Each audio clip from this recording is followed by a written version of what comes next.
He's one of Zanesville's most iconic figures, and now his memory will last a lifetime. Fred Taylor was born in Zanesville in 1924 and attended what was then called Lash High School in the early 1940s. After serving in World War II, he went on to play both baseball and basketball at The Ohio State University before becoming the head basketball coach of his alma mater in 1958. In 18 seasons leading the Buckeyes, he led Ohio State to their only national championship in 1960 and went on to coach future Hall of Famers such as Jerry Lucas, John Havlicek, and Bobby Knight, en route to racking up 297 career victories. His statue is now erected thanks to local artist Alan Cottrell, who said he has loved Zanesville and Muskingum County his whole life, so quote, "It was a big deal to be able to sculpt Fred Taylor, who's now one of my heroes." Thanks, David. Well, there were plenty of concerns about the weather here in Columbus today, but thankfully the Buckeyes were able to get the spring game in just as the rain started to fall here in Columbus. Among the other questions here today were who's going to be playing quarterback when the Buckeyes take the field this fall, and while we didn't get any answers to that question, we did get an opportunity to see all three take the field this afternoon. For 200 years, Zanesville City Schools have been offering public education to the children of this city. And tonight they're joining that bicentennial celebration by paying tribute to Mark D'Antonio. D'Antonio is, of course, notably the head coach of the Michigan State football team, but is also a 1974 graduate of Zanesville High School himself.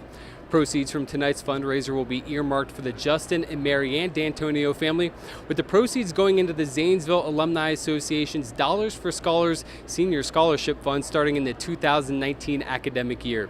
Tonight, D'Antonio talked more about the purpose of tonight's fundraiser and the pride he still has for his hometown. Thanks, David. We're here in Athens at the Convo for two big regional semifinal matchups tonight. First off, in the game just under 30 minutes away, John Glenn takes on UNOTO. The Little Muskies are led by head coach Greg Woodard, and if there's one thing Coach Woodard knows about his team, it's that the moment won't be too big for them. John Glenn just 2 years removed away from winning the state championship in 2016.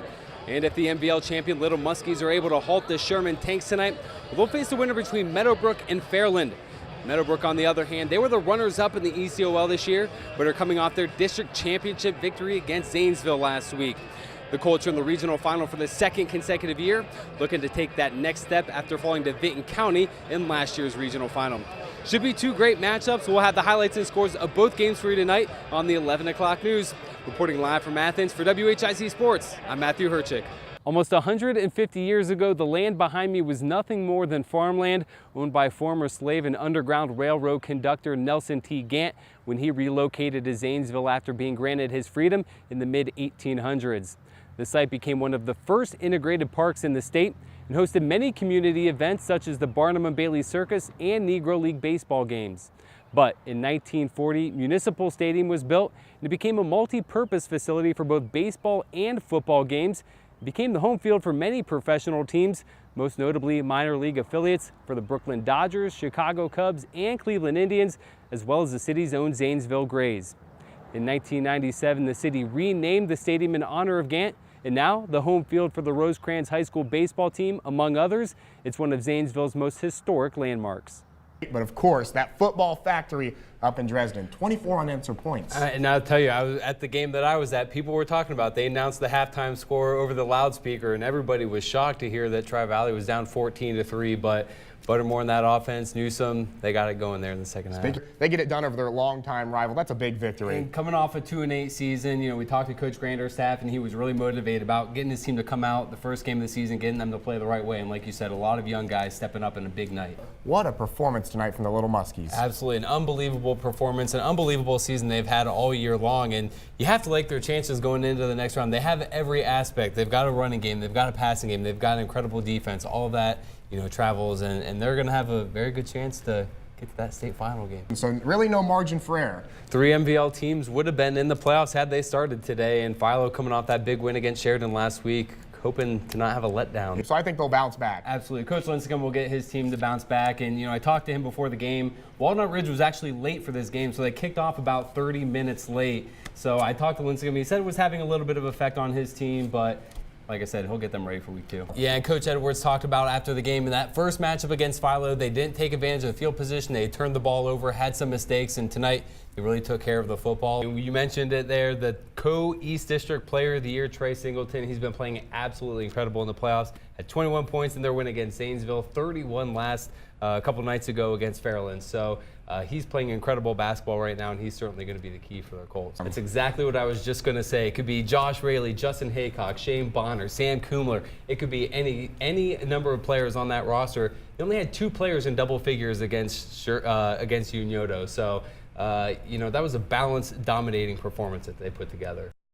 Well, let's get to some sports. 4 area boys basketball teams in action tonight in the district semifinals in Division II. We'll start in Guernsey County, where the Zanesville Blue Devils are in action, taking on Indian Creek and trying to get to the district title game.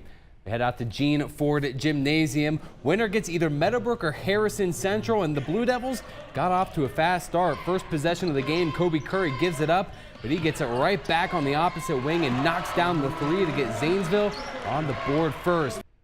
And from basketball to wrestling, the state tournament starts tomorrow in Columbus, and the Muskingum Valley League will be well represented.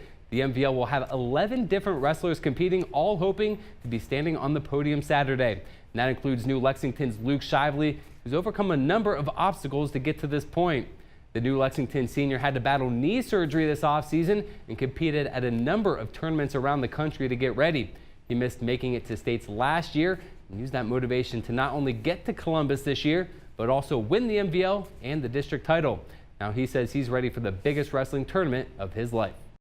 Well, a big day for sports down in Athens. Both the Sheridan softball and baseball teams taking action, looking to move on to the district championship game. And we'll start with the Lady Generals, who lost in the district semifinal last season. There was a perfect day for 7 innings as Sheridan is taking on the Blue Devils of Gallia Academy in the first inning. Already up 4-0, and Spencer Snyder hits a blooper in a shallow center field, and a little miscommunication there by the Blue Devils, and Snyder's going to get on board, and she'll come on home from second after Taylor Pagan sends one to the wall in left center field. Thanks, David. Well, we're here at the Nationwide Arena, where in just a little bit the Jackets are going to hit the ice behind me for Game 3 of their first round playoff series with the Washington Capitals. And for the first time in franchise history, the Jackets are going to take the home ice with the series lead. Head coach John Tortorella talked today, and he said he's only focused on the task at hand tonight. You know what? I'm not even. That's the last thing on my mind right now. I'm sure the building. It's a great place to play in. We hope the people are excited that we're playing a home game here, but last thing on my mind is worrying about what that's going to be like. We have a lot of other things to worry about. And while John Tortorella isn't putting too much focus into what the atmosphere will be like at Nationwide Arena tonight, Blue Jackets captain Nick Foligno is excited to be back in front of their home fans. Use it to get a start that we need and try to carry that throughout the game. And we're looking forward to just hearing them and getting out there in front of our fans in a playoff atmosphere and hopefully make it a good situation. One area the Jackets have to improve upon in Game 3 is staying out of the penalty box. Columbus has accumulated 37 penalty minutes through the first 2 games, but Tortorella isn't blaming the officials. I'm not speaking on the reffing of the series. We need to be disciplined. Tortorella adds, though, he doesn't want to change how his team plays and encourages them to continue playing with emotion. No, I don't want them to keep their emotions in check. I want them to be ready to play with emotion. I think we're a smart enough group and have gone through enough of meetings on that during years and big games, and I am not going to tamper down here and say let's slow down. I want them to play with emotion. And with a 2-0 series lead, Jackets forward Matt Calvert says he and his teammates know the opportunity they have in front of them. Obviously a 2-0 deficit, and we want to get to 3, and we got our fans behind us. It's gonna be a ton of energy. We love playing in front of our home crowd. We've had a great record here, so we're excited about tonight. We're ready for it. When you think And if the Jackets get the win here tonight, they'll take a commanding 3-0 series lead, a deficit that's only been overcome by 4 teams in NHL history. The puck drops here at the Nationwide Arena at 7:30 p.m. You can tune into the news tonight at 11 for highlights. Reporting live from Columbus for WHIZ Sports, I'm Matthew Herchick. Guys, Nathan earlier during the break was just singing. What were you singing, Nathan? I think it was Backstreet Boys. No, he was singing Bye Bye Bye. Yeah, is that NSYNC? I have no idea. Well, this is I don't like boy band. bands. Took it from me. I wanted to do that. And cue all of the memes on social media about how it's gonna be May. NSYNC's definitely the best one. NSYNC Justin is the best Timberlake's one. the goat. Do you like Justin Timberlake? Little bit. Matt loves Justin Little bit. Timberlake. Little tidbit, he loves him a lot. And Nathan's also fired because he didn't know the difference between Backstreet Boys and NSYNC. So this is not last into it. night. Okay, bye guys. Have a good night. So majestic. Look at her just riding it. It's like she's Poor floating. thing. I don't. Finally getting some freedom outside of the zoo and just enjoying running around. Sounds like something that happened here in Zanesville not so long ago. Oh, I've never seen a giraffe running around before, but I feel like I wouldn't mind that. It looks. I'd kind of like to just hop on for a ride. Yeah, and just like pretty fun. Take it. Probably wouldn't mind that at all. I can only imagine that you'd be able to jump the I don't know, 10 feet tall that it probably is. No biggie. At least That it baby. wasn't something like ferocious. and Yeah, terrifying. true. The baby giraffe that was born the other day was like 6 feet when it was born. Pretty wild. That's As tall insane as to me? Huh? Oh, it's as tall as Matt. It's like if Matt just dropped Yeah, out and was a little born. bit shorter, That's all we have at 7, guys. We'll see you back here at 11 with more news, weather, and sports. Thanks for watching. So today is Earth Day, but it's also National Jelly Bean Day, and in honor of the chewy treat, we're going to do something a little different tonight and play the game Bean Boozled live. For those of you that are unfamiliar with the game, it's really simple. You just spin the wheel and you're given a jelly bean to eat. The catch is you don't know what flavor you'll end up with. The flavors range from buttery popcorn and berry blue to canned dog food and moldy cheese. So we're going to go ahead and try our luck. Ladies first. So we're gonna let Elizabeth go first. Oh, I get the honors of going first. All right. Okay, so you got a green one. So I have a green one. Okay, so I can either get lime or Lawn clippings. long clippings. Oh gosh. All right, here we go.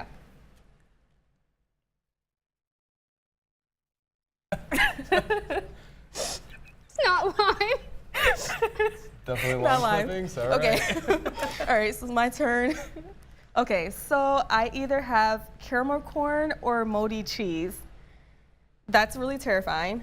I don't know which one this think is. it's Is this one. one? Yeah. Okay.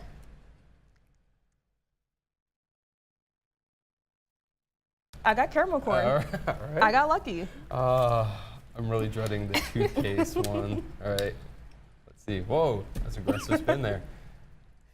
I got either Tutti Frutti or Stinky Socks. That should be interesting. I'm not sure which I one think that it's that is. one over This there. one right Yeah. here? Oh, wonderful. Tutti Frutti. All right. We got I'm lucky the so only far. one who's Okay, been so unlucky. hopefully this time you'll All get right, something that's actually let's good. see. Let's see here. I'm not a big fan of jelly beans to begin with, so the weird flavors are freaking me out. All right. I'm not a Oh, fan either, peach. but it's gonna be fine. Peach or barf. Oh, okay. Oh gosh. Oh God. Okay, for you guys watching at home, we're That not was having a good not time. peach. Okay, so Matt and I are gonna do one more time. All right. Oh, Go ahead. running out of time here. I got the So you same have- one. Juicy yeah, pear or booger. Booger. That's fun. And I'm gonna spin. Oh, And definitely not peach. okay, so I have either strawberry banana smoothie or dead fish. Oh boy. Oh God, I that need wasn't this water. good. All right, so that's all for us here in Zanesville tonight. Thanks for tuning in, and we'll see you the same time next weekend. Right? That was bad.